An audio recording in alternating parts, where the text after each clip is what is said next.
let's start.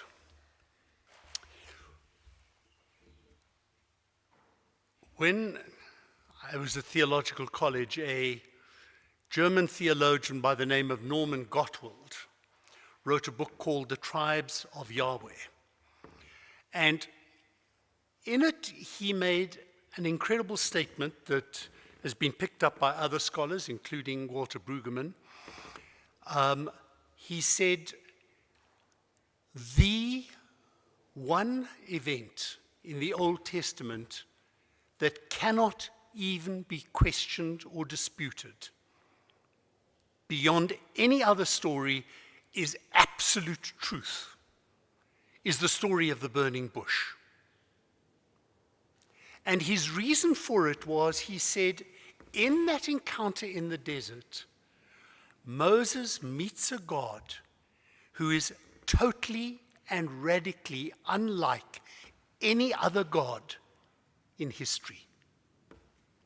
He is a God who hears the voice of the poor and the marginalized and the needy, who cares about them.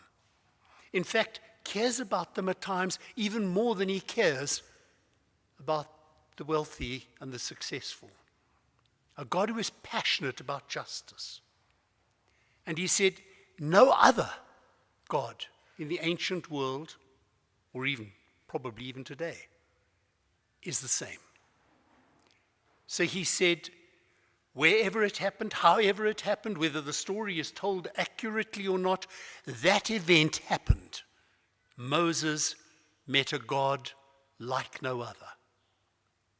And it was out of that encounter, you'll remember, Moses goes back to Egypt and engages with Pharaoh and eventually leads the people out into the promised land.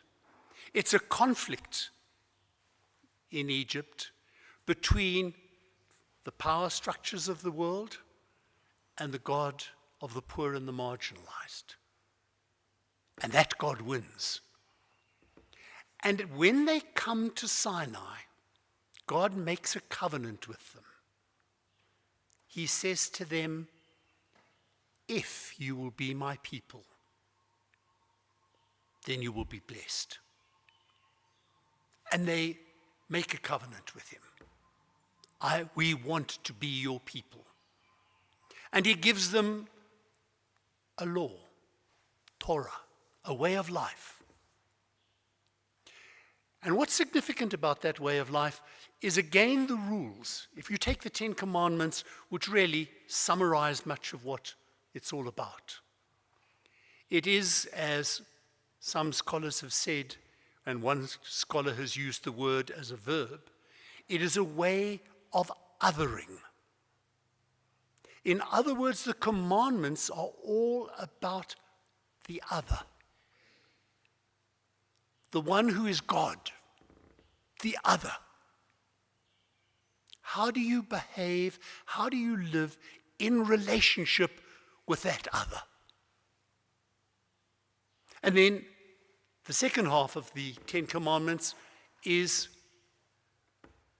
the other who is my neighbor. How do we live in relationship to that other who is my neighbor? And so, as I say, one scholar uses the word othering as a verb. He says that's the call that God gives to the people. You will other. You will live in relationship with others, with God and with neighbors. And all your life will be built on that and will be based on that. Today's Old Testament story is the story of Joshua giving instructions as they prepare to cross over into the promised land.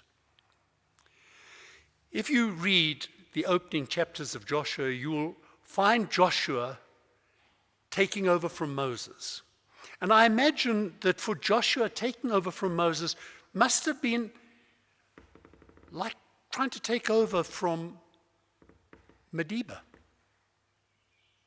This great man who had brought the people from slavery to freedom. And now he's gone, and they are about to enter this promised land that has been given to them. And Joshua has been chosen to stand in the breach.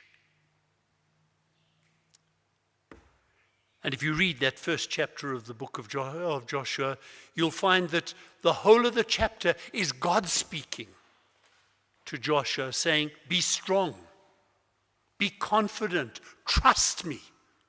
I will do great things. I will do it. But keep my law.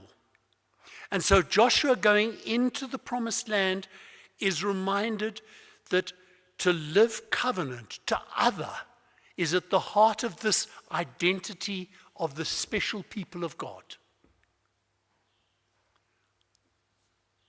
And he leads them across in a crossing into the Holy Land that is no less dramatic than the crossing of the Red Sea. The Exodus begins with a crossing, it ends with a crossing, and the beginning of the promised land begins with God's mighty act of taking them across a flooded river.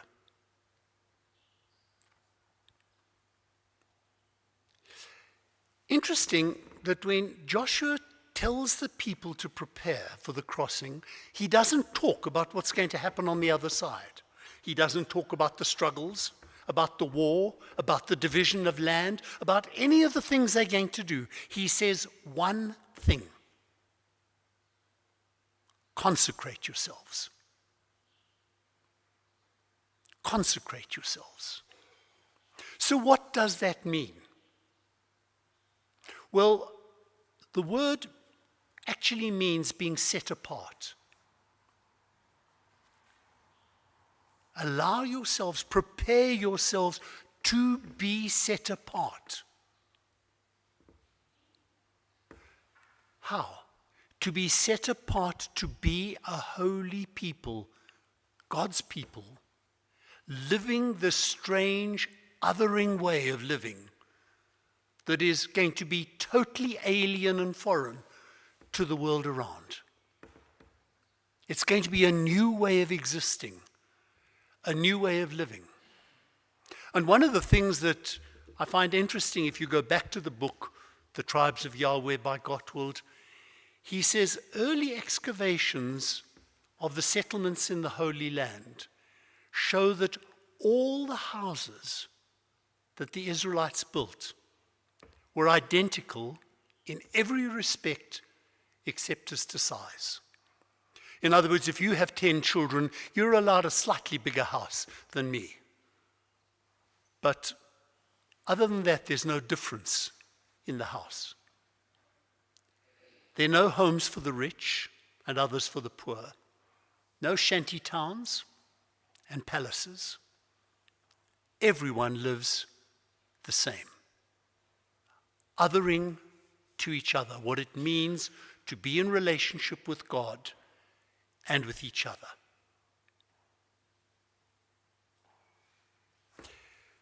Today is our dedicated Giving Sunday, where we begin with those words, consecrate yourselves. So what does it mean for you and for me? I want to suggest that it means exactly the same as it meant for the Israelites as they crossed into the Holy Land. We are called to be a people set apart. Be holy, the Bible instructs, even as your God is holy. And the word holy means set apart. Be set apart because you are God's person. That's what it's all about. Be set apart.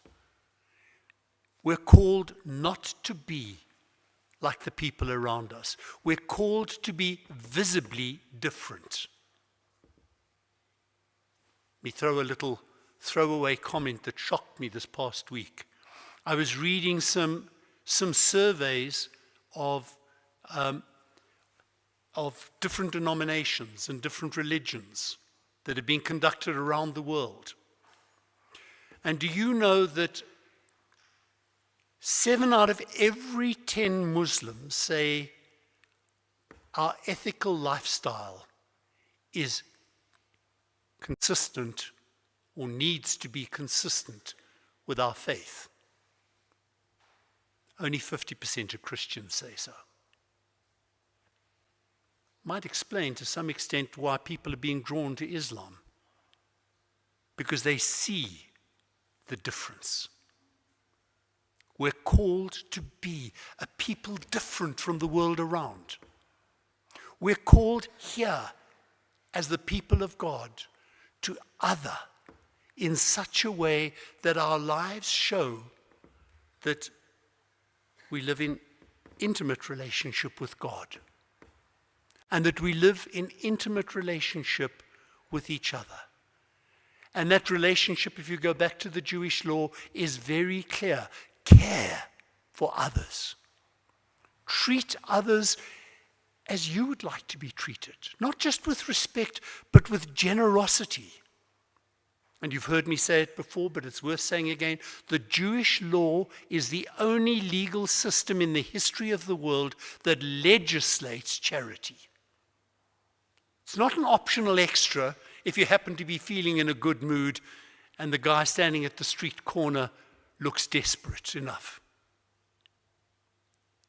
You will do it, because I, the Lord your God, saw what you were when you were slaves in Egypt, therefore you shall. Non-negotiable. And what's more, tough one, if you give money, you can't expect it back.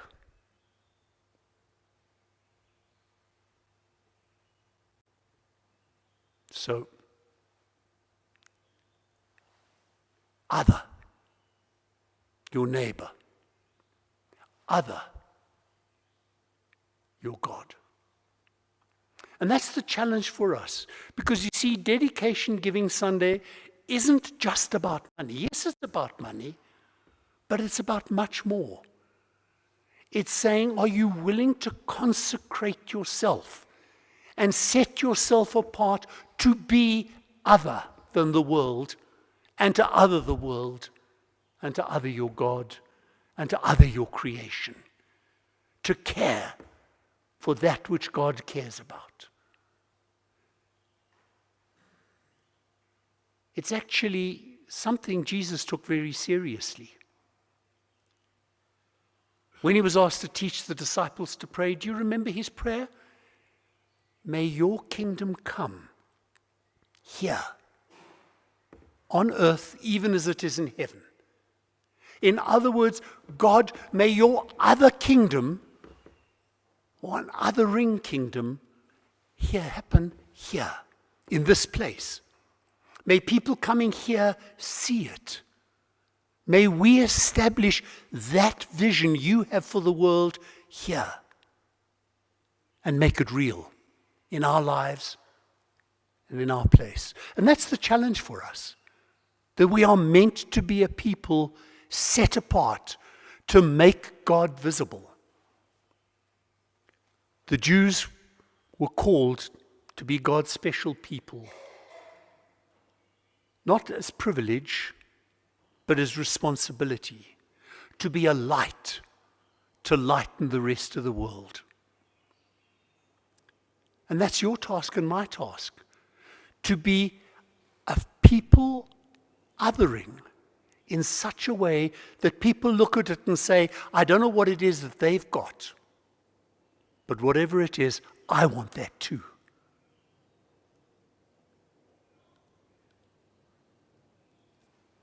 And so, today we're being asked to consecrate ourselves.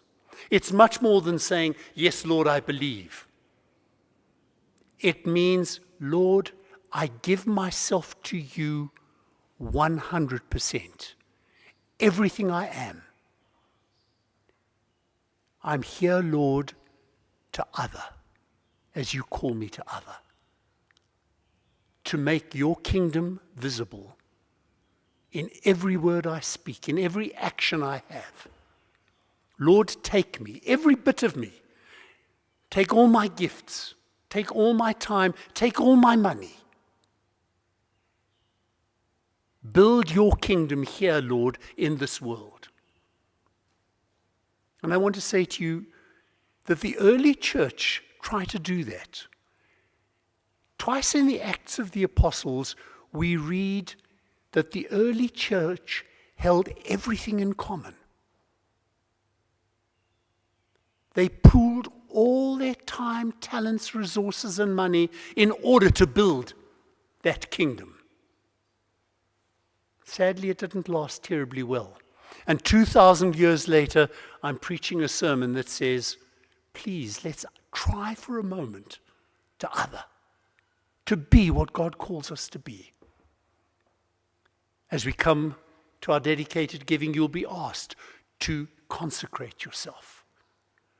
And then as a part of that consecration, to give God money that can be used to other the people on earth, to other the work of God, to give to make God's kingdom come here on earth, even as it is in heaven. It's a big challenge, but hear the words of God to Joshua. Be courageous, be brave, be bold. I will do a great thing. Amen.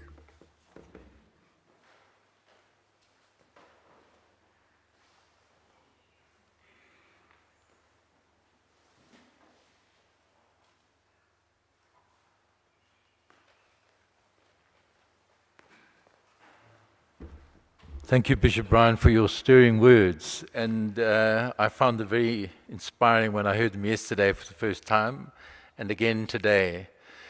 So we come together now as a parish to consecrate ourselves before God. And I think in Brian's words, find ourselves set apart for his purposes.